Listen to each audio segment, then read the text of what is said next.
ABC News HD, ABC News HD Live augments the truth. সব মিলিয়ে প্রায় ২,৫০০ লোক যে এটা সমাধান করেছিল, কিন্তু সমাধান হলেও একটা ইস্যু ভাগ করে আপনাদের সামনে তো রাখছি। প্রথম ইস্যু হলো, আপনারা জানেন গত বছর এরকম একটা সময়েতে সারা দেশে একটা উত্তাল পরিস্থিতি ছিল যে এই সিএএ সিটিজেনশিপ অ্যামেন্ডমেন্ট অ্যাক্ট এটা পাশ করা নিয়ে আমাদের এই উত্তর পূর্বাঞ্চল সহ একদম খুদ দিল্লি, রাজধানী দিল্লি,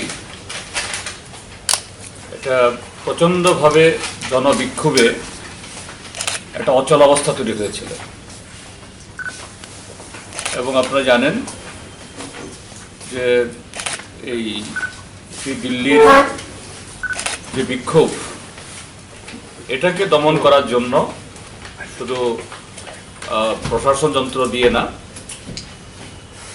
শাসক দল গুন্ডা লেলিয়ে দিয়ে দিল্লিতে একটা ভয়ঙ্কর দাঙ্গা হয়েছিল। এতে প্রায় ৮০ জনের মতো লোক মারা যায়, বহু বাড়িঘর ক্ষতিগ্রস্ত হয়। শেষ পর্যন্ত এই করোনা ভাইরাস জনিত কারণে এই লকডাউন হওয়ার ফলে এটা সরকারও যেমন বাধ্য হন এটা স্থগিত রাখার, আর যারা আন্দোলন করছিলেন তারাও, যেহেতু ক্ষণিকের জন্য হলো এটাকে লকডাউন করা, এই স্থগিত করা হয়েছে, আন্দোলনটাও স্থগিত আছে। আর এই যে সিটিজেনশিপ অ্যামেন্ডমেন্ট অ্যাক্ট, নাগরিক সংশোধনী আইন, তার বিরুদ্ধে প্রায় ১৫০টা পিটিশন সুপ্রিম কোর্টে দাখিল হয়। তার অন্যতম যারা পিটিশনকারী তারা হলো আমরা গণমুক্তি পরিষদের তরফ থেকে এটা হয়েছিল। যদিও দুর্ভাগ্যের যে এত বড় একটা এই কি বলে ঘটনা, যার সাথে গোটা উপমহাদেশেই এত আলোড়ন হয়েছে, সুপ্রিম কোর্ট এখনো এটা কোনো শুনানি করেনি। তো আজকে আমরা এটা নিয়ে কথা বলছি এই কারণেই যে কদিন আগে যখন বিহারের নির্বাচন হয়, তখন বিশেষ করে স্বরাষ্ট্রমন্ত্রী অমিত শাহ এবং তাদের সভাপতি এই জেপি নাড্ডা সাহেব বলেছেন যে তারা সহসার মধ্যেই এই সিটিজেনশিপ অ্যামেন্ডমেন্ট অ্যাক্ট তা প্রয়োগ করা শুরু করবেন বা রূপায়ণ করা শুরু করবেন। তো আপনারা দেখেছেন ইতিমধ্যে যে বিক্ষিপ্তভাবে আমাদের ত্রিপুরা রাজ্যের মধ্যে কিন্তু এই সিটিজেনশিপ অ্যামেন্ডমেন্ট অ্যাক্টের বিরুদ্ধে বিভিন্ন জায়গাতে মিছিল টিছিল শুরু হয়েছে, সোশ্যাল মিডিয়াতে, বিশেষ করে প্রিন্ট মিডিয়া বা এই ইলেকট্রনিক মিডিয়াতে না আসলেও সোশ্যাল মিডিয়াতে এটা নিয়ে মানে অনেকগুলো এরকম ফুটেজ আসছে, এবং উত্তর পূর্বাঞ্চল রাজ্যেও। তো আমরা গণমুক্তি পরিষদও এই বিষয়ে যে ত্রিপুরা সরকার এবং কেন্দ্রীয় সরকার, ত্রিপুরা সরকার মানে প্রত্যক্ষভাবে না, কিন্তু পরোক্ষভাবে তাদেরও দায় আছে, কর্তব্য আছে এ ব্যাপারে, যে এখনই পদক্ষেপ গ্রহণ করার জন্য। এমনিতেই এখন 3টা কৃষি আইন, কালো আইন প্রবর্তনের জন্য সারা দেশের মধ্যে এই দিল্লি গত এই আজকে সহ 19 দিন ধরে অবরুদ্ধ। এখন আবার যদি এটাও আবার মাথাচাড়া দেয়, দেশটা অচল হয়ে যাবে। কাজেই এটা সরকারের পক্ষে দ্রুত এ ব্যাপারে ইতিবাচক পদক্ষেপ গ্রহণ করা দরকার। দেশের মানুষকে এইভাবে একটা অনিশ্চয়তায়, একটা চরম যে কি বলে উৎকণ্ঠায়, এবং এইভাবে দেশের মানুষের বিরুদ্ধে যুদ্ধ করা উচিত না। আমরা গণমুক্তি পরিষদ দাবি করব যে ত্রিপুরা রাজ্য সরকারও তারা এই দাবি তুলুক, অন্তত উত্তর পূর্বাঞ্চলে যেন এই এনআরসি, এই সিএএ এটা যেন কার্যকরী করা না হয়, সারা দেশ যদি নাও করে। আমরা অবশ্যই সারা দেশের দাবি করছি, কিন্তু বিশেষ করে উত্তর পূর্বাঞ্চল। দ্বিতীয় আমার যে বিষয়টা হলো, এই আপনারা এই যে আপনাদের এগুলো নিয়ে অনেক খবর করছেন আপনারা, যে দুটি জায়গাতে এখন অব্দি 4 জন নিরীহ লোক অপহৃত হয়েছে। দামছড়া, পানিসাগর মহকুমার দামছড়া থেকে লিটন নামে একজন, তারপর আমবাসা মহকুমার মালদা কুমার ওয়াজাপাড়া। আপনাদের ইয়েতে আমরা দেখেছি মুখ্যমন্ত্রী বলছেন সার্জিক্যাল স্ট্রাইক করবেন। ঠিক আছে, করতে পারলে তো ভালো, এবং অক্ষতভাবে অপহৃতরা উদ্ধার হোক আমরা চাই। এবং শুধু যে সার্জিক্যাল স্ট্রাইক বা সেরকম পুলিশের অপারেশন না, সাথে সাথে আমরা গণমুক্তি পরিষদ তরফ থেকে আমরা চিরাচরিতভাবেই এই উগ্রবাদ, বিচ্ছিন্নতাবাদ, সাম্প্রদায়িকতাবাদের বিরুদ্ধে আমরা এই আহ্বানও জানাবো, যারা এর সাথে লিপ্ত আছেন বা যুক্ত আছেন তারা এই কাজ থেকে তারা বিরত হন। কারণ উগ্রপন্থা, বিচ্ছিন্নতাবাদ এই রাজ্যের বা পৃথিবীর কোনো দেশেরই কোনো মঙ্গল করে না। এই রাজ্য প্রমাণিত, আমরা এর সবচেয়ে বড় শিকার। আমাদের রাজ্যে উগ্রপন্থার কারণে বিশেষ করে ট্রাইবেল এলাকা প্রচণ্ডভাবে ক্ষতিগ্রস্ত হয়েছে, সারা ত্রিপুরা রাজ্য একসাথে, এবং বিশেষ করে ট্রাইবেল এলাকা। এবং সেই 1980-81 পর থেকে যদি আমরা দেখি, এটিপিএলইউ, তারপরে ট্রাইবেল ন্যাশনাল ভলান্টিয়ার, তারপরে এনএলএফটি, টাইগার ফোর্স, আর ভেতরে যে এরকম ছোটখাটো মাঝারি তো অসংখ্য কয়েক হাজার উঠতি ছেলে মেয়ে, তাদের যৌবন নষ্ট হয়েছে।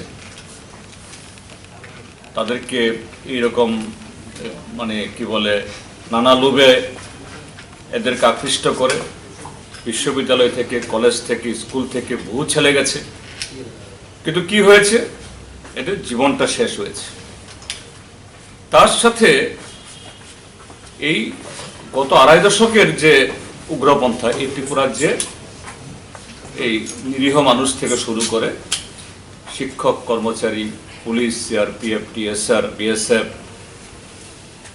সব মিলিয়ে প্রায় 2,500 লোক প্রাণ দিয়েছেন, শহীদের মৃত্যুবরণ করেছেন, এবং বহু বাড়িঘর পড়েছে, উন্নয়নমূলক কাজকর্ম ব্যাহত হয়েছে।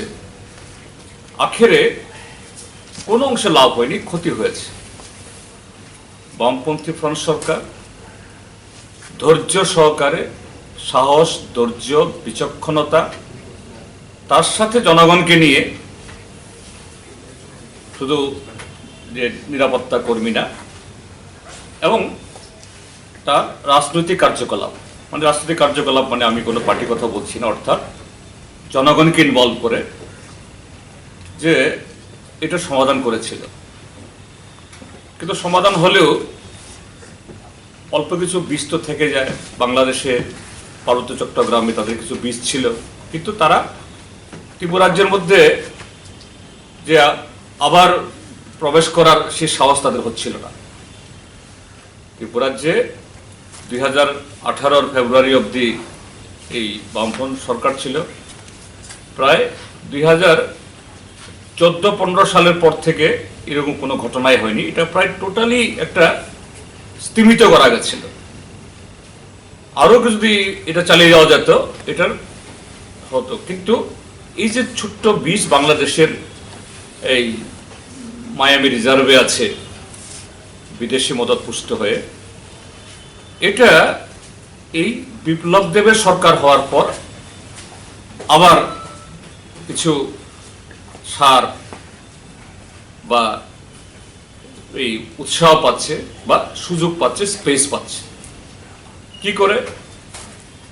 এই যে দুটি জায়গা থেকে যে অপহৃত হলো, দামছড়া এবং এই আমবাসা এলাকা, তার সাথে পুরা এদিকে অবধি গন্ডাছড়া অবধি বিস্তীর্ণ জোন, এই সবটাই হলো এর আগে এই সন্ত্রাসবাদী কার্যকলাপে যুক্ত। এই সরকার আসার পর যে ওই সমস্ত এলাকা থেকে সব মিলিয়ে প্রায় 40টা টিএসআর ক্যাম্প সারা ত্রিপুরা রাজ্য থেকেই বলেছে, শুধু আমবাসা 40টা টিএসআর ক্যাম্প উড্র করেছে। এদেরকে পাঠিয়ে দেওয়া হয়েছে দিল্লিতে, তারপরে কোল ইন্ডিয়ার এই কয়লা খনি পাহারা দিতে, আরো কোন কোন জায়গায় জানি, ছত্তিশগড়, এবং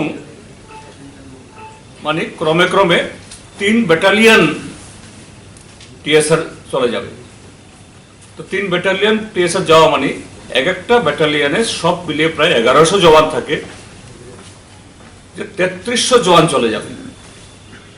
তো এই জওয়ান কোথেকে মানে যাবে? এই যে ক্যাম্পগুলো ছিল, এই ক্যাম্পগুলো থেকে এগুলো উড্র শুরু হয়েছে, এগুলো খালি। কাজে আমাদের আহ্বান থাকবে যে ত্রিপুরা রাজ্যের মধ্যে যখন আমাদের এই থ্রেটটা আছে, কেন সরকার যে মানে মানে জেনে বুঝে নিজের যে ইয়েতে পায়ে নিজে কোরাল মারছে? কেন করছে ত্রিপুরা সরকার এগুলি? কারণ এই যে 3টে ব্যাটালিয়ন যদি অন্য রাজ্যে চলে যায় বা কেন্দ্র সরকারের হাতে চলে যায়, তাহলে এগুলোর বেতন দিতে হবে রাজ্য সরকারকে, কিছু খরচ কমাবে, বুঝাবে যে না আমার ইনকাম হয়েছে, অর্থাৎ এগুলোকে অন্য রাজ্য থেকে টাকা পেয়েছে হিসাব করবে। তো এটা তো মানে নিজের পেটে কাটা ঢুকিয়ে কম খেয়ে বা নিজেকে আহত করে বীরত্ব দেখানো, এর কি কৃতিত্ব? এবং তার ফলে আজকে 4টি পরিবারের সদস্য আজকে তারা কোথায় নিয়ে গেছে, আপনাদের মাধ্যমে দেখছি বাংলাদেশের অভ্যন্তরে নিয়ে গেছে ইত্যাদি ইত্যাদি বহু খবর। কাজে আমরা সরকারের কাছে বলবো যে যে সমস্ত টিএসআর ব্যাটালিয়নগুলো তুলে নেওয়া হয়েছে এগুলি ফেরত নিয়ে আসুক, যে ক্যাম্পগুলো ছিল যেখানে যেরকম ভাবে ক্যাম্পগুলো আবার এই পুনরাবস্থায় নিয়ে আসা হোক। তার সাথে যে ত্রিপুরার যে নাগরিকদের অনুরোধ করব, নাগরিকদের সহযোগিতা ছাড়া সম্ভব না। যাদের ছেলে মেয়েরা এখনো এই সমস্ত কাজে লিপ্ত আছে তাদেরকে বিরত করুন, দলমত নির্বিশেষে বলুন। আর যারা এই কাজে লিপ্ত তাদেরকেও বলবো, তোমরাও ত্রিপুরার যে সন্তান, এই পথে বিগত 25-26 বছরে তোমাদের পূর্বসূরীরা অনেক কিছু করেছে, কিছুই হয়নি, বরঞ্চ নিজের পরিবারকে ক্ষতিগ্রস্ত করেছে। এটা করবে না। তোমরা ফিরে আসো, সরকারের প্যাকেজ আছে, অংশগ্রহণ করো, স্বাধীনভাবে জীবনযাপন করো, কাজেই এই পথে যেন না যায়। তৃতীয়, আজকে 10,330 শিক্ষকদের এই অবস্থান 6, 7, 8, 9, 10, 11, 12, 13, 14, আজকে 9ম দিন, অষ্টম দিন। এটা যারা এই শহরে আসছে বা শহরের মানুষ, এখানে এই 8টা দিন যে ত্রিপুরা রাজ্যের ইতিহাসে এরকম গণ অবস্থান লাগাতার এরকম অতীতে আরো অনেক হয়েছে, রাজনৈতিক দলের নেতৃত্বে, কোনো গণসংগঠনের উদ্যোগে বা অন্য সংগঠনের উদ্যোগে, কিন্তু অতীতের সমস্ত ধরনের নজির ছাপিয়ে এই শিক্ষকদের এই গণ অবস্থান এটা নতুন রেকর্ড। নিশ্চয়ই এই রেকর্ড আমাদের কাছে সুখকর রেকর্ড না, এই রেকর্ড আমরা চাই না। মহিলারা সারা রাত সেখানে এই খোলা আকাশের নিচে এই ফুটপাথে ঘুমাচ্ছে।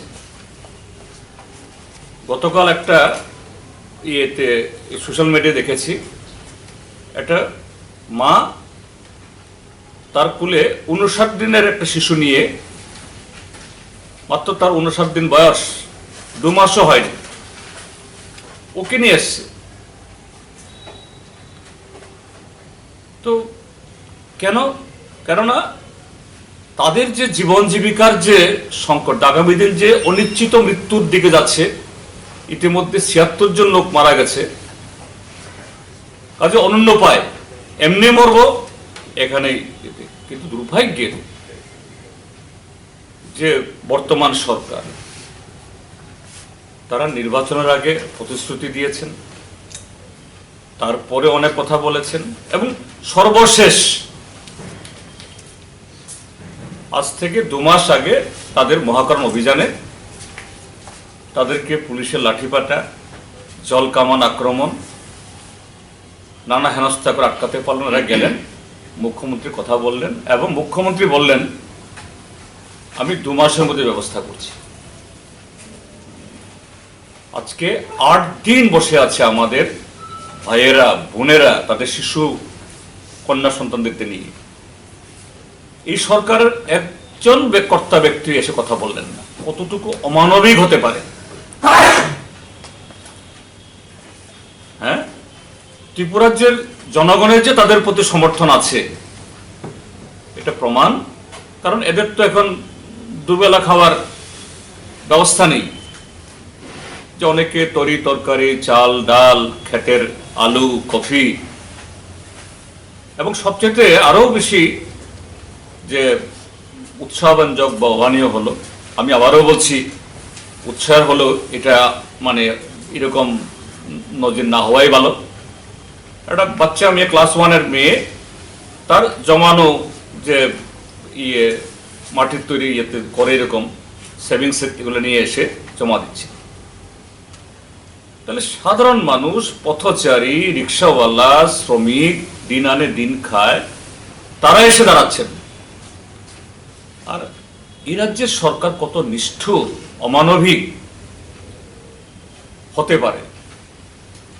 একদিকে প্রতিশ্রুতি রক্ষা করছে না, আরেক দিকে হলো এরকম হৃদয় বিদারক যে চিত্র দেখেও এদের কোনো ধরনের চিত্ত বৈকল্য হচ্ছে না। আমরা আবেদন জানাই সরকারকে দ্রুত, কারণ এখান থেকে অসুস্থ হচ্ছে। দিল্লিতে যেমন 19 দিন আজকে কৃষকদের আন্দোলন, সেখানে এই আজকে সকাল অব্দি 16 জন লোক কৃষক মারা গেছে। এরকম কোন হৃদয় বিদারক ঘটনা যাতে এখানে না হয়, দ্রুত হস্তক্ষেপ করুন। ফোর্থ, আমি আরেকটা বা মানবিক ইস্যু আমি তুলতে চাই। গত 1 ডিসেম্বর তারিখে সাবরুমে একজন প্রাক্তন ছাত্র নেতা, নাম গিরেন্দ্র ত্রিপুরা, সাবরুমের মনু থানার অধীন চালিতাছড়ি এডিসি ভিলেজে গিরেন্দ্র ত্রিপুরা অন্যভাবে সক্ষম, অর্থাৎ হ্যান্ডিক্যাপ্ট, এবং সে অনাথ, তার মাও নেই, বাবাও নেই, শুধু একজন ছোট ভাই আছে, জমি জমা কিছুই নেই। এই ছেলের অপরাধ, সে কোনো একটা রাজনৈতিক দলের সমর্থক, যা বর্তমান শাসক দল এটা পছন্দ করে না। সে খুবই মানে দৃঢ়চিত্তে তার যে দলকে বা যে রাজনীতিকে সমর্থন করে, বাজার হোক, হাট হোক, সবখানি বলে, এটাই তার অপরাধ। তাকে ফুসলিয়ে নিয়ে রাত 8 থেকে তার বাড়ি কিনারে একটা কালভার্টের উপরে দিয়ে গেল, এবং সেখানে পরদিন সকালবেলা গ্রামের লোকরা তাকে মৃত অবস্থায় পেয়েছে। এই ঘটনায় যে পুলিশ এখন অব্দি কাউকে গ্রেপ্তার করেনি, অথচ তাকে কে এই অটো থেকে নিয়ে গেল, তার কল রেকর্ড, রাত্রেবেলা কারা ফোন করলো তার ছোট ভাইয়ের কাছে, তার কল রেকর্ড, এভরিথিং, মানে এরকম একটা খুনের কিনারা করার জন্য যা যা এভিডেন্স দরকার সমস্ত মজুদ। কিন্তু বিপ্লব দেব সরকারের পুলিশ অন্য 10টি ক্ষেত্রে যেরকম ভাবে এরকম খুনের আসামিদেরকে আড়াল করে অপরাধীদেরকে পার পাইয়ে দেওয়ার চেষ্টা করে, ঠিক এখানেও আসামি ধরা হচ্ছে না।